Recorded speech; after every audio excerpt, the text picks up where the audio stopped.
Hey y'all, it's Sarah. As you can see, I am diving into an Easter project and I thought I'd see if you wanted to tag along. I'm going to jump in really quick and give you a list of things that I have nearby and what they're cut into, and hopefully some of you will want to jump in with me and give this a try. So first things first, as always, I am using some Readi-board brand white foam board or project board. This is the stuff that looks like posters, except for it's a little thicker. You find it in office supply and school supply section. This video is being sponsored by Readi-board, so that's kind of cool. And I want to go ahead and tell you what I'm cutting mine down to. So the paint look on these is always its separate video, the faux wood look. Those are always kind of their own separate thing, so I can go into a lot more detail. But here is what I have that you're going to need for this project. You can always adjust your measurements, but this worked out for these pieces. Really quick, I've got this little Dollar Tree hanger piece. If you guys have seen this, it hangs on a piece of ribbon. I have cut my ribbon off and went ahead and got it down to 3 separate little individual pieces. I've got some Dollar Tree hooks. This is an option you may or may not want to use. I have some of these little book plates. I know that not everyone has access to these. Mine are made out of chipboard because I have a manual press die cut machine that's capable of cutting these. Amazon carries stuff like this. Even Hobby Lobby and Michaels carries the metal ones in their scrapbook section. On my foam core, so my backer piece is going to be roughly 12 by 20, and when I say roughly, when you see how I'm laying this out, you may have to trim it down just a little bit, only because foam core can sometimes have a different thickness from sheet to sheet, so keep that in mind. But mine was cut at 12 by 20. My other pieces, I've got 3 3/4 by 20. I have got some 1-inch strips. It's going to take you 2 1-inch by 30-inch strips to cut down what we're needing to cut down. And mine have been cut down to 2 at 20 inches. And then also 2 at 5.5 inches. So I've done the same thing with 1.5 inches. And I've got those cut down to 2 at this 5.5, and then 1 at this 20-inch. So a couple other things. 2 more strips at 1 inch, and these are just plain white ones. I am going to fill in some paint on these, but these are mostly just to bulk this up, so I didn't have to make sure that they're as good of a wood grain as what I'm going to want on these surface pieces. We will add a little paint to this, but it's just mostly to our edges. On my pieces like this, I cut them down, and you'll see why I did it to kind of overlap the way that I did. But mine are cut at 1 by 18. There's 2 of those, and 1 by 7.5. 2 of those. So I want to go ahead and jump into getting this thing put together. So one of the first things I want to do is take my backer piece. If you were using a black one, you wouldn't have to necessarily do this step. However, I'm using white because this piece was actually already cut to this size. I'm going to go ahead and take just some of my regular paint that I did my faux wood look with, and I'm going to go ahead and hit these edges and sides because I don't want any white to show through. I'm just taking my Dollar Tree kitchen sponge along with my wax mix, my paint wax mix that I did to get my wood color, and I'm going to hit all of these sides, and I'm going to come over just a little bit. If you see, mainly because I don't want any white showing through. It can show through, so I'm just going to go ahead and hit just kind of like this over these edges.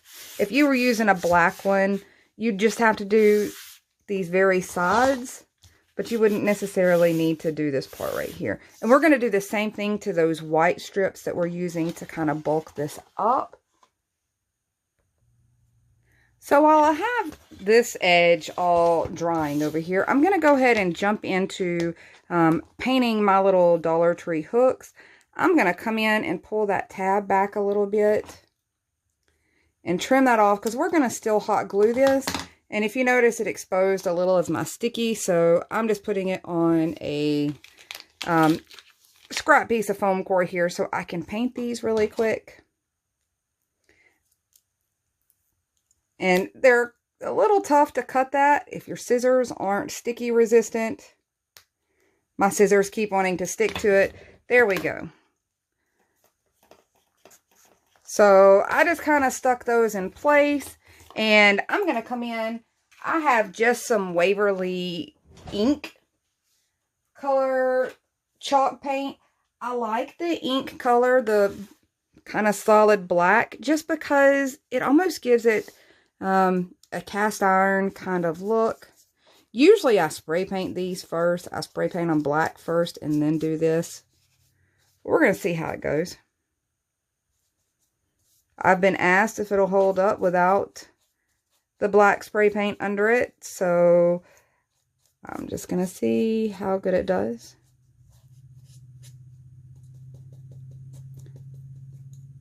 So in order to avoid brush strokes and to get a little more of that kind of cast iron look, I'm tapping this black on there, and it's going to leave like a little bit of a texture rather than a brush stroke texture.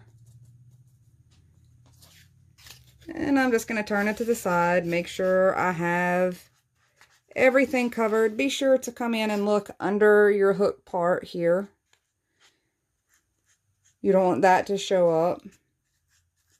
It's kind of hard to tell since it's shiny, but that's all I've got to do on that. I'm going to put those to the side and have those drying while we start to assemble.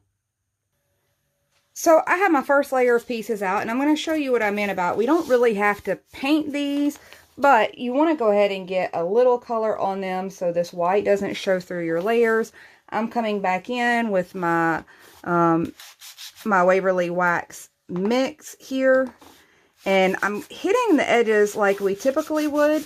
This is the 1 inch by 18 inch pieces and the 1 inch by 7.5 inch pieces that I'm hitting these sides on. And you can see I'll spread the paint on there just along those edges. But I'm not super worried about whether or not I have an actual appealing wood grain look on these. I just want to make sure that I don't have plain white showing. So the part that I'm talking about now is where the seepage is. I'm not doing anything perfect. I'm just smoothing that out so there's a little color along all those edges. That one just wrinkled. Doesn't matter. These are going underneath. Be sure to kind of hit your ends. And that should have us enough coverage. I'm doing both sides, making a complete mess of this. I'm doing it with that, and I'm also doing it with the two 7.5 inch ones. And same steps. We're just really wanting to get color along those edges, and that's pretty much all you got to worry about on these. The outer edges we can always go back in and touch up again at the very end of this process, kind of doing your quality control and making sure that the edge color is all really even. But some of those inner ones, once you start constructing this, it gets a little harder to do that. So I'm just going to finish doing this, spreading out this paint color on here, and then we'll start gluing these down. As you can see, these are in pretty rough shape, but we're going to go ahead and start with one of these 7.5 inch ones, and I'm going to come down to just whatever corner I'm dubbing my top or bottom, and I'm going to start right here and go ahead and just hot glue this one down. I want to make sure that it's flush with these sides really well, because everything else will pretty much run flush on you once you get these pieces in place. So I've got that one down. I can go ahead and come in and do this next one, which is straight up against the edge. This, what we're calling our top edge at the moment.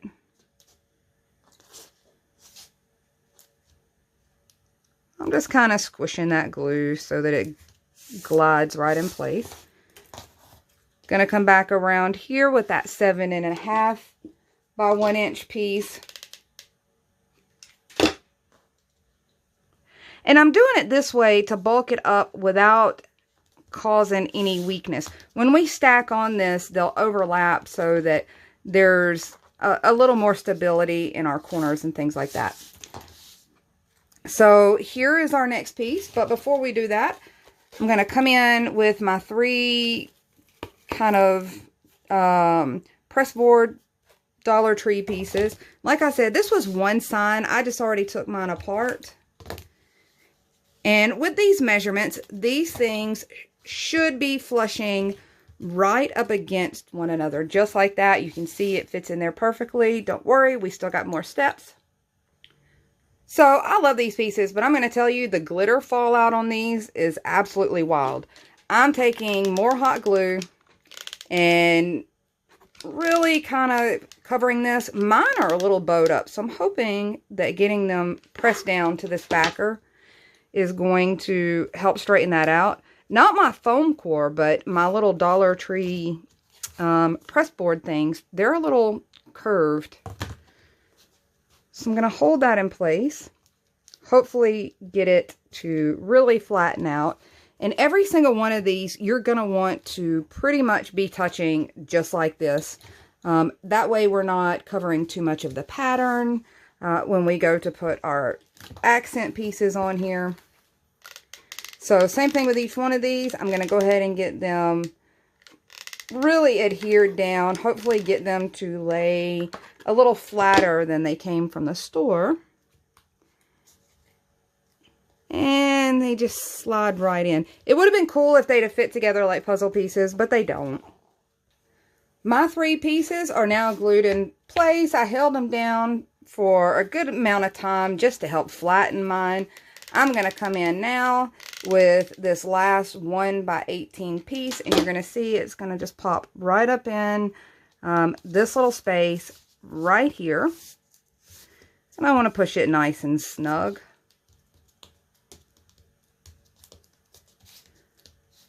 Okay, so right now we're looking a little scary, but like I said, this was just to make sure that once I had 3 layers here that you really didn't see any white in between those layers. So my next step is gonna be with, this one was 3 3/4. You could do 4, even with these measurements. You could do 4 inches, most likely. I actually had this piece and it was already the 3 3/4, so that's why I'm working with this. But you could do 4 with the same 12-inch measurement and be okay. I'm just going to end up trimming mine down some. So this is where your 1.5 inch by 20 inch comes in. Now this one I did do both sides of it, and you can kind of see it's fully covered because the way that I'm going to be applying this guy, it's going to be seen from both sides, top and bottom. So I'm going to be turning this one sideways, and we're going to squeeze this right up in here. If you can see, we're going to create a little ledge there. So I'm going to add my glue right along here and kind of hold this thing in place.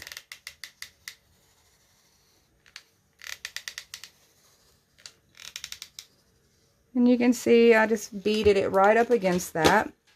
To make sure I pick my nicest side. And I'm just going to slide this right up into its place. And I'm just going to hold it there until it has a chance for all that glue to dry and really get hard. If you're having a hard time holding it in place, take your other little piece and kind of slide it up there. And really, my little overhang down here is not so bad. I could actually keep it. I just left a little wiggle room for this piece right here to slide it in. if that makes any sense. So there we go. I feel like it has worked itself in there really pretty good. Real quick, I'm just going to take my sponge right here. That way, if I decide that I do trim this down or don't, I'm going to darken this just a little bit. And I'm just throwing just a little more of my paint on there. You don't have to do this part, but instead of trimming it down, I may keep that little bit of overhang. So I feel like that has glued in pretty well. I'm going to turn it this way so you guys can kind of see. Here is where our 20-inch width comes in. Now, wherever we had this glue, I can hide that pretty much on that little ledge. Now, the ledge is mostly just for looks, guys. It's not going to really hold anything for you. But it is a cute touch. So, now I've got my painted 1-inch by 20-inch. I'm adding a little more glue here just to sturdy that little ledge.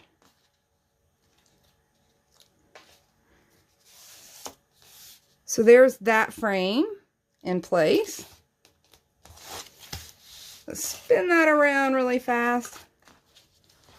I can come in and put that piece bumped up underneath it. I can get that one in place. I'm going to glue this thing really heavy just to make sure that my layers stay really nice together and look like one solid piece. I'm loading my gun here. If you guys have not figured out when you're doing this craft, you go through a whole lot of hot glue. At least I do. I may go a little overboard, but my pieces aren't coming apart anytime soon. So I can still trim this down here at the bottom if I want to, or I can leave it. I just wanted to give myself a little bit of wiggle room to get this little ledge popped into place. Now we're going to finish this off. We have our 1-inch by 20. I've got my 1-inch by 5.5, and then my 1.5-inch. These needed to be a little wider, guys. You had to have a little bit more to come over where this kind of wiggly spot is. So I'm able to go ahead and glue these down in place. You can see how that hides that. And if you didn't catch that, this is the 1.5-inch one by 5.5. It's popping right into that slot. I'll go ahead and do both of my ends, and then I'll do my center pieces, and then we'll add this other piece last.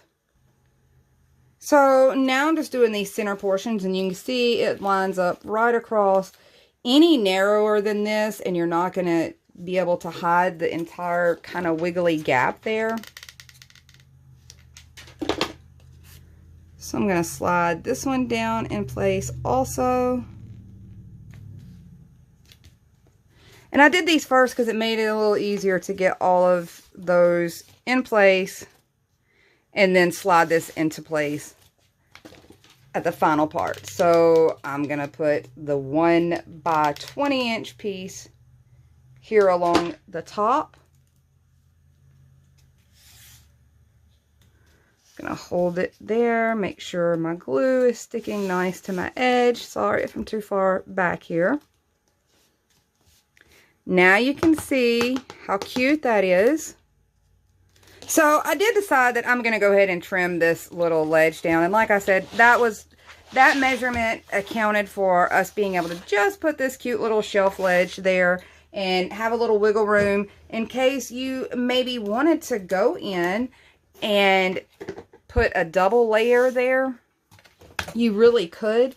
So all I've got to do is just come in with my ruler, line it up flush to here. I usually just use my blade to help me do that.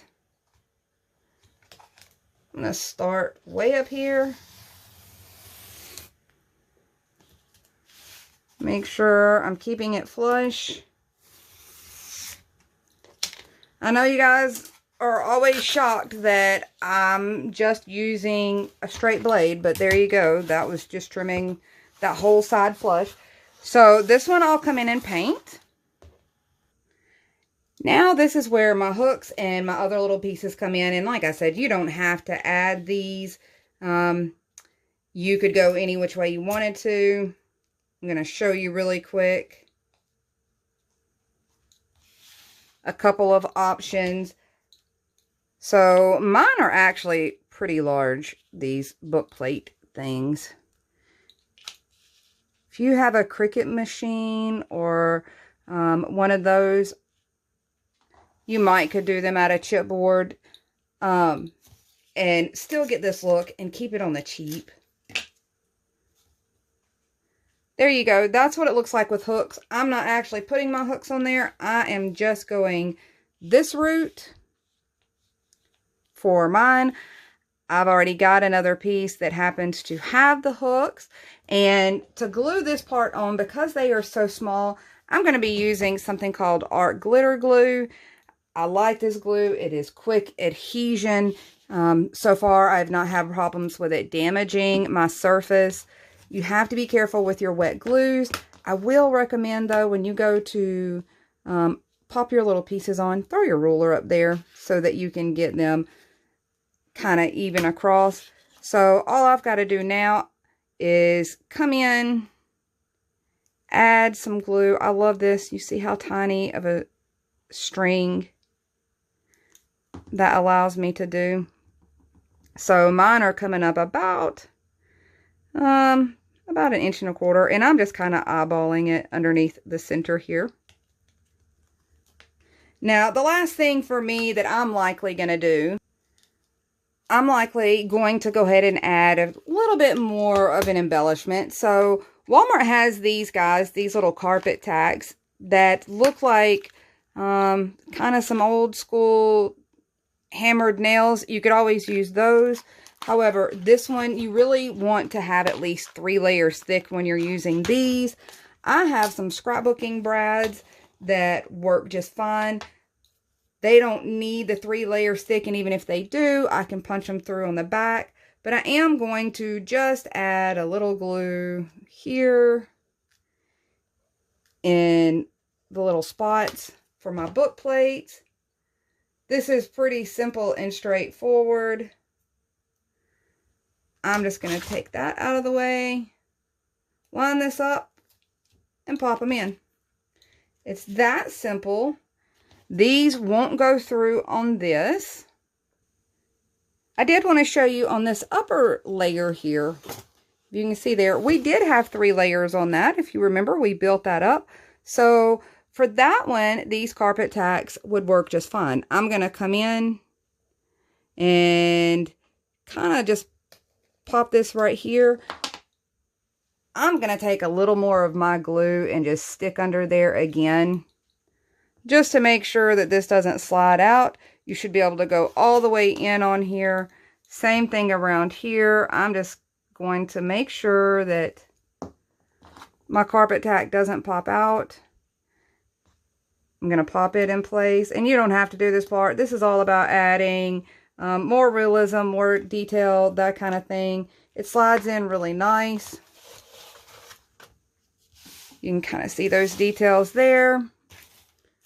And it only takes 4. There's, I don't know, they measure these by ounces. So there's 2 ounces worth in here. So quite a few.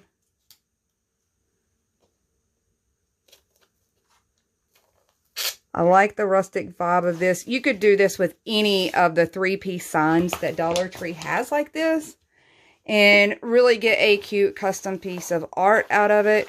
You can kind of see. So this is 20 inches wide. I'm going to zoom back out so you can see just a little better. There you go. You can see the cute little edge. Now, is this going to hold up really anything? No. But I did make some of the styrofoam bunnies.